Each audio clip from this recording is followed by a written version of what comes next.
추수감사절입니다. 이 감사의 계절 11월이 오면 교회는 추수감사절로 지킵니다.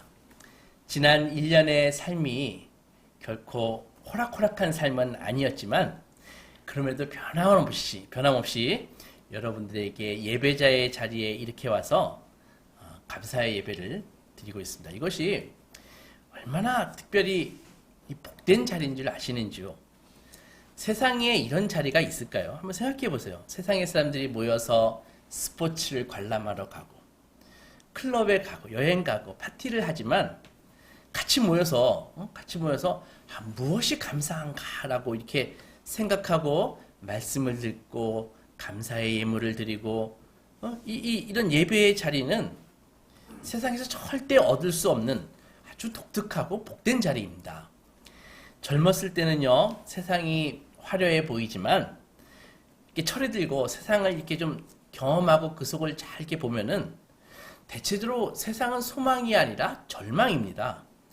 이 절망의 세계라고요. 왜냐하면은 이 진화론을 진리인 양 받아들이고 적자생존의 원칙을 공정하다고 사람들이 생각하면서 살고 있거든요. 세상은. 그러다 보니까 센 놈이 이겨서 다 갖는 그런 세상입니다. 그런 세상에서 화려한 것이라는 것은 몇몇 승자들의 디스플레이에 불과하고 대부분의 승자가 되지 못한 사람들은요, 낮은 자존감과 포기의 삶을 살고 있습니다. 그래서 그런지 세상에는 자기 자신에 대해서 실망한 채 살아가는 사람들이 정말 많이 있습니다. 오늘 하루가 지나면 우리나라에서 바로 이 대한민국 이 땅에서 30명에서 40명의 사람들이 그 생명들이 극단적인 선택으로 세상을 떠나버립니다. 삶을 마감합니다. 물론 자기 삶에 대해서 완전히 만족하는 사람은 없을 것입니다. 있다면 제정신이 아니거나 득도한 도를 깨닫는 성인이겠죠. 그러나 여러분, 인생은 행복하기도 하고 불행하기도 합니다.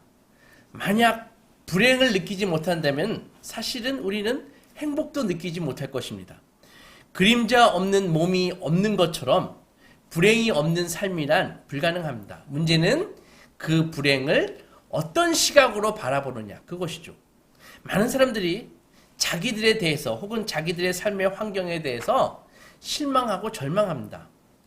키가 작아서 속상하고 배우지 못해서 한스럽고 건강이 좋지 못해 안타깝고 원만하지 못하고 모난 성격 때문에 왕따를 당하고 성공하지 못해서 열등감을 느끼고 늙어서 절망스럽고 돈이 없어서 비참하고 그러다 보니 사람들은 현실을 있는 그대로 직시하기보다는 만약의 세상에 머물기를 좋아합니다.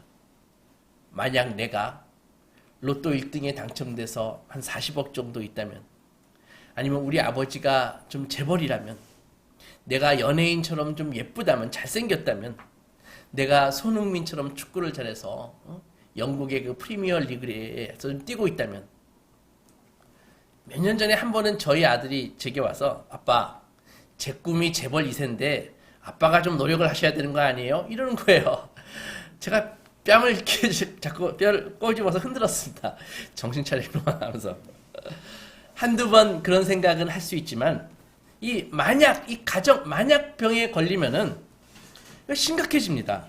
이 병에 걸리면 초기 증상이 불만족하고 원망하고 더 심해지면은 남에 대한 시기심과 자기 비하로 나타납니다. 이 병을 이길 수 있는 길은, 이 만약병의 병을 이길 수 있는 길은 내게 없는 것 때문에 탄식하는 것이 아니라 내게 있는 것이 무엇인지 자세히 살피는 것입니다. 라인홀드 리버라는 사람이 이렇게 대답했습니다. 하나님, 내가 변화시킬 수 없는 일을 받아들일 수 있는 평정심을 주십시오. 그리고 내가 변화시킬 수 있는 일은 변화시킬 수 있는 용기를 주십시오. 그리고 이 둘 사이를 분별할 수 있는 지혜를 주십시오. 이렇게 기도했다고요. 저는 젊었을 때 이 기도를 듣고 아주 멋진 말이라고 생각해서 생각하고 또 생각했습니다. 야, 세상에 저렇게 멋진 기도를 할 수 있냐. 하나님, 내가 변화시킬 수 없는 일을 받아들일 수 있는 평정심을 주시고 내가 변화시킬 수 있는 일을 변화시킬 수 있는 용기를 주십시오. 그리고 이 둘 사이를 구별할 수 있는 지혜를 주십시오. 정말 너무 멋진 말이더라고요. 변화시킬 수 없는 것은 받아들여야 됩니다. 이것은 하나님이 내게 주신 내 십자가이고 분기시고 유산이기 때문입니다. 하나님에게 왜 나를 왕자로 태어나게 하지 않으셨어요? 왜 나를 공주로 태어나게 하지 않으셨어요? 그렇게 하지 않고 왜 이렇게 척박한 나쁜 환경에서 태어나게 하셨냐? 궁금해할 거 없습니다. 사도 바울은 로마서에서 9장에서 이렇게 얘기합니다. 이 사람아, 네가 누구이기에 감히 하나님께 반문하느냐? 지음을 받은 물건이 지은 자에게 어찌 나를 이같이 만들었느냐 말하겠느냐? 토기장이가 진흙 한 덩어리로 하나는 귀 쓸 그릇을, 하나는 천이 쓸 그릇을 만들 권한이 없느냐? 이렇게 얘기했다고요. 그렇습니다. 우리가 남과 같지 못한 것을 원망할 것이 아니라 우리가 하나님의 자녀답게 살지 못하고 있는 것을 안타까워해야 되는 것입니다. 세상적인 성공한 사람을 추종하면서 살기에는 우리의 삶이 너무 소중합니다. 우리는 이 세상에 하나밖에 없는 존재 아닙니까? 하나님이 겨우 남 따라하라고, 남 인생 부러워하라고 우리를 창조하시고 그 귀하신 존귀하신 예수님의 피를 흘리게 하셔서 저희를 구원하셨겠습니까? 우리 모두에게 하나님께서는 우리 각자에게 다 경이로운 놀라운 삶을 다 나누어 주셨습니다. 우리는 예수님의 지체가 되어서 예수께서 이 땅에 계셔서 살았었더라면 하셨을 일을, 주님이 여기 계시면 하셨을 일을 우리가 주님께서 주신 달란트와 은혜를 가지고 감당하는 것이 성도의 삶입니다. 하지만 우리는 살아가면서 조금씩 다른 사람의 삶에, 세상의 삶에 동화하면서 살고 있습니다. 세상을 두려워하니까, 아니면 모난 돌이 정 맞는다고 그런 말이 있듯이 세상을 살면서 이게 다른 사람들처럼 생각하고 다른 사람들처럼 행동해야 내가 편하구나 라는 것을 깨닫게 된 것입니다. 그래서 우리는 세상 따라장이로 살고 있는 사람들이 정말 많이 있습니다. 남의 눈을 통해서 세상을 보고요, 세상이 평가하면 화들짝 놀라고 세상의 논리에 그냥 수긍하면서 살고 있습니다. 그래서 사람들은 하나님이 주신 원래 삶, 원래 주신 모습으로 살아가는 것에 불편함을 버리고 대신에 따라장이로 살아가는 그런 편안함을 즐기고 있습니다. 이것이 바로 타락입니다. 타락이 무슨 별개 타락이 아닙니다. 여러분, 고독과 왕따를 두려워하지 마십시오. 고독은 정말 필요한 것입니다. 우리가 고독해야 고독 속에서 나 자신을 깊이 바라볼 수 있습니다. 고독한 시간, 침묵의 시간, 바로 이 시간이 하나님을 만나는 소중한 시간이 될 수 있습니다. 여러분, 우리 주님을 보십시오. 낮에는 바쁘게 사역하셨지만 밤에는 항상 올리브산과 같은, 감람산이라고 그러죠. 올리브산과 같은 곳에 고요한 곳을 찾아가셨습니다. 뭐 하셨을까요? 기도하셨습니다. 묵상하셨습니다. 여러분, 수요 예배에 나오십시오. 주일 낮과는 분위기도 다릅니다. 은혜도 다릅니다. 말씀도 다릅니다. 평소 짧은 기도밖에 못하는 그런 분들은 30분 이상 기도의 긴 호흡을 해야 된다고요. 바쁘시다고요. 바빠서 기도 못한다고 하지만 우리 주님이 열심히 기도하는 이유도 바로 너무 바쁘기 때문이라는 것을 잊지 마십시오. 기도하지 않고 하나님 앞에 보내는 시간 없이 우리는 결코 온전한 나 자신으로 살 수 없습니다. 그런데 놀라운 사실이 있습니다. 고독 속에서 하나님을 깊이 만난 사람들은 자기가 홀로 살 수 없는 존재임을 깨닫게 됩니다. 그래서 우리는 다른 이들과 함께 더불어 살 수밖에 없고 다른 이들 덕분에 살아간다는 사실을 깨닫게 된다는 것이죠. 그것을 깊이 깨달은 사람들은 이제는 누군가에게 자기도 되돌려주고 싶어 합니다. 바로 그것이 사랑이고 감사라는 것이죠. 사람이 언제 사람다워집니까? 사람이 사람다워지는 때는 바로 받은 것들을 되돌려 줄 때, 받은 것들을 나눌 때 사람이 사람다워지는 것입니다. 한번 생각해 보십시오. 제가 생각해 봤습니다. 내가 지금 많은 것을 누리고 살고 있고, 내가 지금 많은 것을 갖고 있는데, 내가 또 어느 정도 알고 있지 않습니까? 그런데 그 중에 단 한 개라도, 오리진이 나에게서 나온 것이 있나? 생각해 봤어요. 하나도 없습니다. 다 누군가로부터 받은 것들입니다. 다 누군가로부터 배운 것들입니다. 다 누군가의 덕분에 내게 온 것들 뿐입니다. 심지어 나의 생명조차도 그렇습니다. 하나님의 사랑이 아니라면 우리는 이 자리에 존재할 수도 없습니다. 이것을 하나님의 사랑이 언제나 우리를 붙들고 계시다는 사실을 깨닫게 되는 것입니다. 이것을 깊이 깨닫는다면 우리의 삶이 달라집니다. 오늘 본문에서 우리는 이것을 깨달은 시인의 마음을 읽을 수 있습니다. 12절 보면 내게 주신 모든 은혜를 내가 무엇으로 보답할까? 그것이죠. 바로 우리는 이 질문을 해야 되는 것입니다. 사람이 된다는 것은 하나님의 은혜를 감사히 여기고 보답할 줄 안다는 것입니다. 우리는 언제 성공할까요? 누군가를 도와주려고 불편을 감수할 때 우리는 성공하는 것입니다. 우리는 성장하는 것입니다. 세상에 있는 어려운 사람들은 그런 의미에서 우리의 스승입니다. 선생님입니다. 우리가 그들을 돕기 위해 몸을 낮출 때 우리가 성장한다는 것이죠. 놀라지 않습니까? 믿음이 이런 것입니다. 결코 믿음이 채울 수 없는 우리의 욕망이나 채우고 우리의 소원을 성취하는 것이 믿음이 아닙니다. 1절 보겠습니다. 여호와께서 내 음성과 내 간구를 들으심으로 내가 그를 사랑하는도다. 그의 귀를 내게 기울이셨으므로 내가 평생에 기도하리로다. 우리가 경험하고 이해하는 하나님은 우리의 음성과 간구를 들으시는 하나님이십니다. 아멘. 우리의 신음소리를 기도로 들으시는 분이십니다. 아멘. 하나님은 모든 사람이 각자에게 주어진 삶을 아름답고 온전히 누리시기를 원합니다. 아멘. 따라서 누군가가 만약에 돈이 없어서 힘이 없어서 배우지 못해서 건강이 여의치 못해서 인간적인 대접을 받지 못한다면 그런 세상은 하나님이 보시기에도 악한 세상입니다. 시골 초등학교에서 가을 운동회가 열렸습니다. 1학년 아이들이 5명씩 끊어가지고 탁 달리는데 5명 달리면은 1등에서 3등까지 상을 주었습니다. 후하죠? 5명이 뛰면은 3명이 상을 받습니다. 조금만 잘 뛰어도 상을 받는 것입니다. 근데 한 목사님이 학부형이래 가지고 이렇게 무심코 그 달리기를 구경을 하는데 유독 한 아이가 아주 잘 달리더라는 것입니다. 총소리가 딱 나니까는 5명이 팍 달리는데 한 아이가 압도적으로 빠르게 쫙 달렸습니다. 중간쯤 되는데 2등으로 달리던 그 여자아이가 스텝이 꼬여가지고 팍 넘어졌습니다. 이 아이가 아프다기보다는 속상해서 막 우는 거예요. 그 아이가 우니까 그 뒤에 다른 아이들이 나머지 빠르게 그 아이를 탁 앞질러 갔습니다. 더 확 속상해서 막 우는 거예요.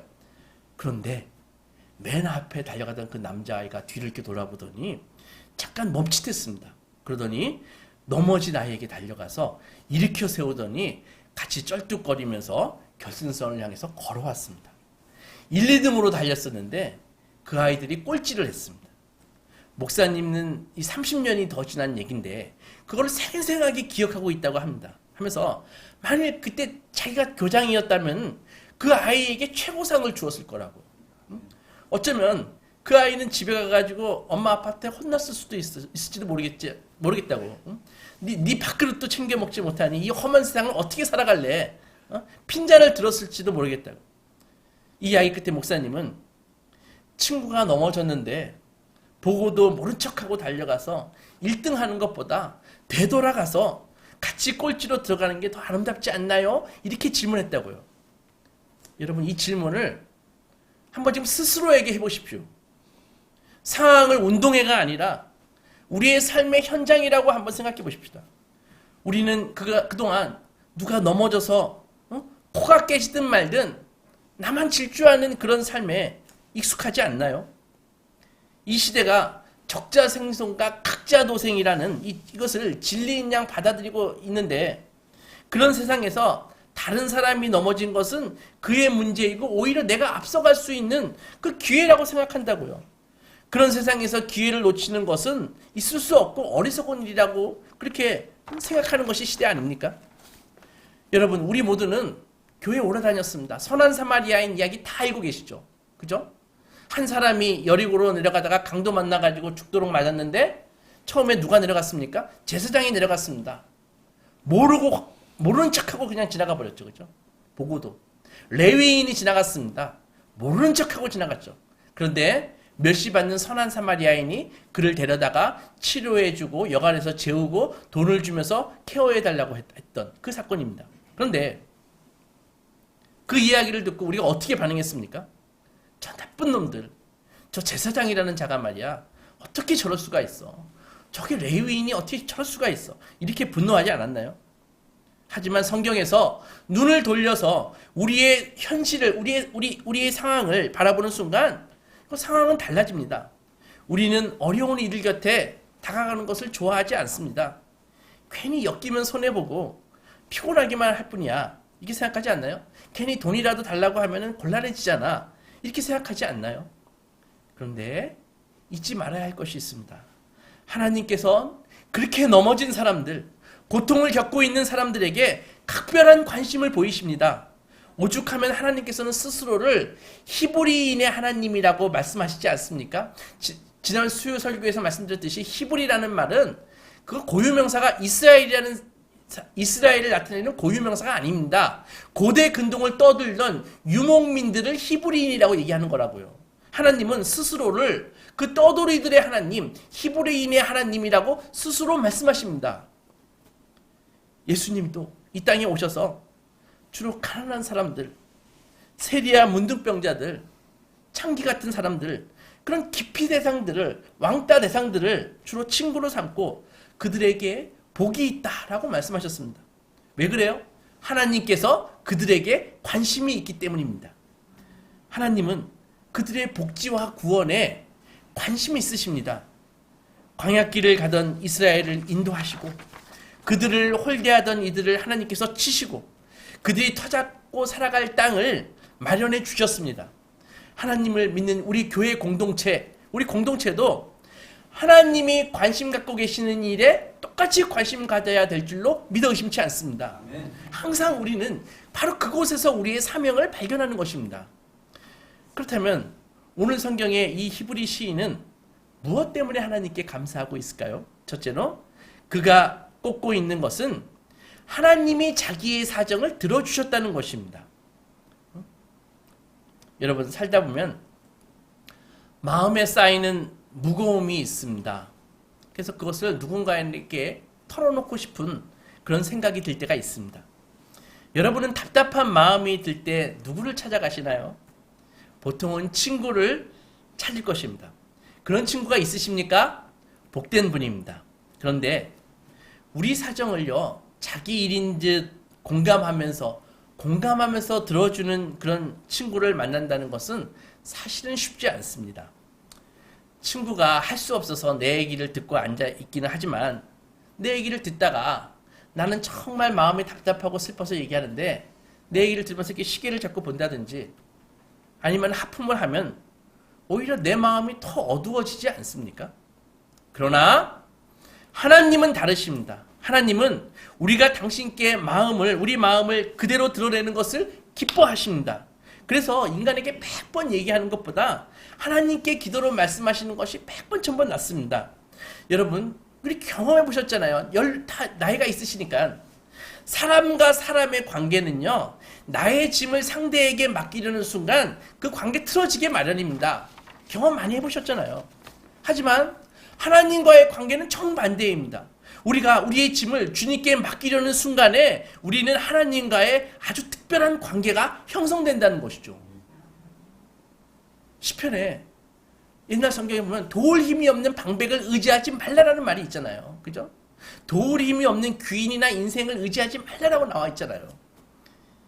우리가 경험해 보았듯이 어려울 때 사람 찾아가 보았자 그거 별로 도움 안 됩니다. 오히려 부작용이 없으면 다행입니다. 소문이나 내고. 그죠? 시인이 지금 그런 심정이라는 것이죠. 3절 보겠습니다. 사망의 줄이 나를 두르고 수월의 고통이 내게 이름으로 내가 환난과 슬픔을 만났을 때 내가 여호와의 이름으로 기도하기를 여호와여 주께 구하오니 내 영혼을 건지소서 하였도다. 시인은 지금 사망의 줄이 나를 챙챙 두르고 있고 수월의 고통이 닥쳐와 어찌할 바를 모를 때 여호와께 기도했더니 하나님이 그를 구원하셨다고 고백하고 있습니다. 시인은 이런 근원적인 은총을 경험했기에 이렇게 노래하고 있습니다. 7, 8절 보면 내 영혼아 내 평안으로 돌아갈지어다. 여호와께서 너를 후대하심이로다. 주께서 내 영혼을 사망에서 내 눈을 눈물에서 내 발을 넘어짐에서 건지셨나이다. 시인의 마음이 갑자기 밝아집니다. 환난과 고통으로부터 건져주시는 하나님이 살아계시다는 사실을 새삼스럽게 자각하게 된 것입니다. 하나님을 찾는 자에게 하나님이 개입하십니다. 그래서 우리의 시각을 확 바꿔주십니다. 이것이 여호와를 소망하는 자에게 주시는 초월입니다. 점핑이 일어난다는 것입니다. 마음의 감옥에서 벗어나는 것입니다. 하나님은 우리의 존재의 기반이 되십니다. 이 세상에 모든 것들이 그분 없이는 존재할 수가 없습니다. 우리 마음이 속절없이 흔들릴 때에도 주님은 우리의 반석이 되십니다. 사도 바울은 하나님을 모신 사람들의 이 든든함을 고린도후서 4장에서 이렇게 표현했습니다. 8절 보면 우리가 사방으로 우겨쌈을 당하여도 쌓이지 아니하며 답답한 일을 당하여도 낙심하지 아니하며 박해를 받아도 버림받지 아니하고 거꾸러뜨림을 당하여도 망하지 아니하고 이렇게. 이것이 세상이 알 수도 없고 이해할 수도 없는 하나님의 자녀에게만 주어지는 은총과 은혜입니다. 고통의 용광로 속에서 오히려 사도는 자기 속에서 예수님의 생명이 막 자라는 것을 감사히 여기고 있습니다. 사도는 온갖 시련이 있었지만 그 시련이 오히려 자기를 예수 그리스도께 더욱더 확고히 자기를 붙들어매는 그런 경험을 하게 된다고. 이제 시인은 스스로에게 묻습니다. 12절에 내게 주신 모든 은혜를 내가 여호와께 무엇으로 보답할까? 이 질문에 시인은 두 가지를 결단합니다. 첫째는 구원의 잔을 높이 들고 여호와의 이름을 부르겠노라. 둘째는 내가 서원한 것을 주님께 반드시 갚겠노라. 이 두 가지를 결심한다고요. 여러분들은 지금 손에 무슨 잔이 들려 있습니까? 절망의 잔인가요? 고통의 잔입니까? 아니면 쾌락의 잔입니까? 그런 잔들 다 던져버리십시오. 그런 잔 대신에 구원의 잔을 드십시오. 주님은 이미 우리를 구원해 주셨습니다. 우리가 구원의 잔을 높이 들고 주님 앞에 감사의 감사를 올리십시오. 나를 나되게 하시는 주님의 사랑을 마음껏 찬양하십시오. 누가 뭐래도 나는 세상에 둘도 없는 독특한 하나님의 자녀라는 것을 믿어 의심치 않으면서 주께서 내게 주신 삶을 사랑하십시오. 그리고 날마다 주께서 내게 주신 은혜를 무엇으로 보답할까? 그렇게 생각하면서 사십시오. 그럴 때 우리는 가릴 수 없는, 감출 수 없는 기쁨의 삶을 살게 되는 것입니다. 사랑하는 소망교회 성도 여러분, 이스라엘 백성도 그리고 오늘을 사는 우리도 현실의 여건이 정말 사무치도록 어려울 때 하나님께서 과연 살아계시냐? 나를 잊으신 건 아닌가? 하나님이 내 기도 들어주실까? 나를 버리셨나라고 생각할 수 있습니다. 그러나 하나님의 말씀은 분명히 말씀하고 있습니다. 이사야 49장에서 여인이 어찌 그 젖먹는 자식을 잊겠으며 자기 태에서 난 자녀를 긍휼히 여기지 않겠느냐? 그들은 혹시 잊을지라도 나는 너를 잊지 아니하리라. 주께서는 당신의 백성들을 향해서 내가 너희를 어찌 잊겠느냐? 나는 너희의 이름을 내 손바닥에 새기었다 라고 지금 말씀하고 계십니다. 여러분, 이 사랑이 우리를 살게 하는 것입니다. 우리 주님은 원수들의 손아귀에서 당신의 백성들을 건져주시고 필요한 것을 공급하시는 분이십니다. 주님은 낙심한 자들에게 생기를 불어넣어 주십니다. 그 하나님의 생기로 인해 우리로 하여금 우리는 절망의 자리를 박차고 일어서서 걸어갈 수 있는 것입니다. 여러분, 먹구름이 몰려오고 천둥 번개와 비바람이 치는 어두운 날에도 그 구름 너머에는 변치 않게 태양이 여전히 빛나고 있는 것처럼, 비록 지금의 현실이 암담하고 절망스러운 일들이 많지만 그래도 우리는 다시금 벌떡 일어나서 우리에게 주어진 인생의 삶을, 경주를 계속할 수 있는 것입니다. 하나님의 생기가 우리에게 유입되는 순간에, 성령이 우리에게 채워지는 순간에 우리는 이 지긋지긋한 자아로부터 해방되는 것입니다. 그래서 다른 이들을 진심으로 사랑하는 사람으로 거듭나게 되는 것이죠. 오늘 우리가 하나님께 바쳐야 할 감사는 바로 이런 것입니다. 내가 산 주식이 오르고 우리 아파트가 오르고 사업이 잘 되는 것이 감사한 것이 아니라 육신으로부터 해방되어 하루하루 주님께서 주시는 이 은혜의 삶, 이것의 신비를 맛보고 나와 내 집만 위하던 내가 누군가의 설당이 되어 주기로 마음을 쓰는 사람으로 바뀐 것, 이것을 감사해야 된다는 것이죠. 가나안 농군학교를 아시죠? 김용기 장로님. 그 장로님에게 한 기자가 물었습니다. 장로님, 그동안 참 많은 것을 이루셨는데 장로님 행복하십니까? 이렇게 물었습니다. 장로님이 잠깐 생각하시더니 아니요, 감사합니다. 이렇게 대답을 했습니다. 여러분, 우리가 행복을 추구하는 순간에 우리 불행해지기 쉽습니다. 왜요? 행복을 쫓다가 내 행복에 걸림돌이 되는 사람들, 그런 사람들이 적으로 느껴지기 쉽기 때문입니다. 내 행복에 걸림돌이 되는 상황들, 그런 것이 만나게 되면 분노하기 쉽기 때문입니다. 하지만 우리 인생 자체가 우리 존재의 기반 되시는 하나님의 은총이고 선물임을 자각하는 사람들은 늘 감사하며 살아가게 된다는 것이죠. 우리 삶에 흐린 날도 있고 맑은 날도 있습니다. 행복한 날도 있고 슬픈 날도 있습니다. 그러나 이 모든 날들은 다 하나님의 손에 들려진 재료입니다. 주님께서는 하나님을 사랑하는 자, 그 뜻대로 부르심을 입은 자들에게는 모든 것이 합력해서 선을 이루신다라고 말씀하셨습니다. 하나님께서 이 모든 재료들을 사용하셔서 우리를 하늘나라의 영롱한 보석으로 빚어가십니다. 아멘. 아무쪼록 이 감사의 계절에 성령의 충만함을 받아 행복을 쫓는 사람이 아니라 언제나 내게 주신 은혜를 무엇으로 보답할까 스스로 물으면서 이 감사의 제사를 드리는 소망의 자녀들이 되시기 주님의 이름으로 축원합니다. 아멘. 기도합니다.